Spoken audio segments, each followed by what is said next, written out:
Nos encontramos en la calle de Motolinía, tío Alberto. Esta calle es muy emblemática del centro. Claro que sí. Yo tengo muchos años trabajando aquí, pero me doy cuenta de sus edificios, la gente que tiene más de 30 años trabajando aquí, lo bonito que está la calle. Yo aquí, el centro para mí es mi vida, aquí trabajo y me encanta.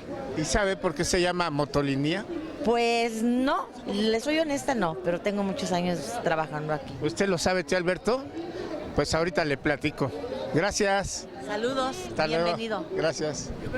Pues ni modo, tío Alberto no sabe por qué Motolinía se llama Motolinía, pero sí le voy a decir que mire qué bellos edificios se encuentran aquí en esta calle con 5 de febrero. Es el edificio París, que tiene Art Deco, y este que era un antiguo banco, también es Deco. Si se fija, tiene figuras allí que son un poco prehispánicas, y por supuesto ese Deco mexicano, donde queriendo ser edificios neoyorquinos se vuelven bien mexicanos. Y mire, señor, ¿esta calle cómo se llama? Motolinía, ¿Y por qué se llama Motolinía? por la persona de hace muchos años que era un fraile Motolinía. Gracias. Como la ve, tío Alberto, sí saben quién era Motolinía, pero ¿sabe cómo se llamaba en realidad? Ahorita le platico.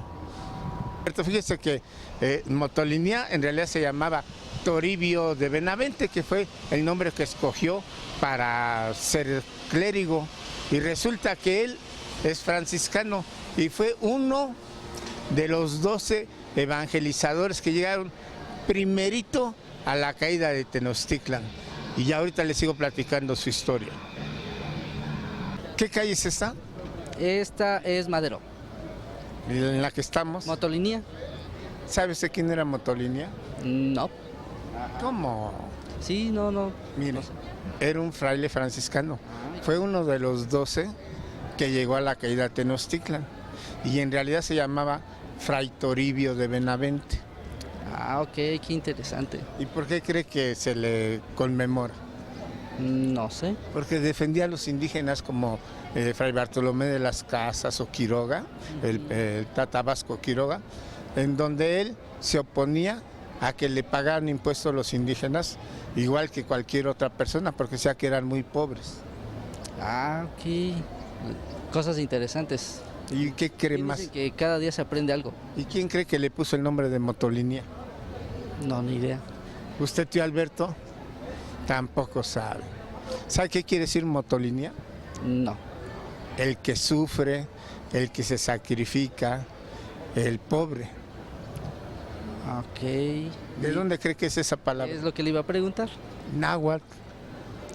Ah, qué interesante. No sabía que las calles tuvieran... Era tan sufrido Fray Toribio de Benavente que los indígenas, como se peleaba por ellos, le veían el rostro de sufrimiento, de abnegación, y entonces le decían, ahí va Motolinía. Oh, qué interesante. ¿Cómo ve? Pues sorprendido. Por eso esta calle se llama. Son 16 de septiembre y nombres de algunos otros. Pues ya aprendió que Motolinía fue uno de esos 12 franciscanos que llegaron a evangelizar y que defendían a los indígenas. Pues aprendido y entendido. Maestro, ¿su nombre? Cuídese mucho, Francisco, para servirle. Como ve, tío Alberto, para que vea nada más todo lo que se aprende recorriendo estas calles del centro histórico. Sigamos. ¿Cómo la veis, tío Alberto? Motolinía es una calle en realidad peatonal que comienza allá en la calle de Independencia, o 16 de septiembre mejor dicho, y termina en la calle de Tacuba, ahí donde está la estación del metro de Tacuba, ahí termina, cruza Madero y 5 de Mayo. Por eso le digo que esta calle tiene historia. Un fraile, Fray Toribio de Benavente, que vino a evangelizar a los indígenas y que los defendía, y ellos le pusieron el nombre de Motolinía, el que sufre, el abnegado. Así, esta calle que tiene antiguos edificios, que tiene lugares de óptica, de aparatos ortopédicos, de mucha gente que cruza estas calles, que son una maravilla, es el goce del centro histórico. Ahora, tío Alberto ya sabe por qué Motolinía se llama Motolínea. ¡Ay, ay, ay! Ojitos pajaritos. Pero qué bonito es conocer el nombre de las calles y lo que simbolizan. Ahí nos vemos, sí, Alberto.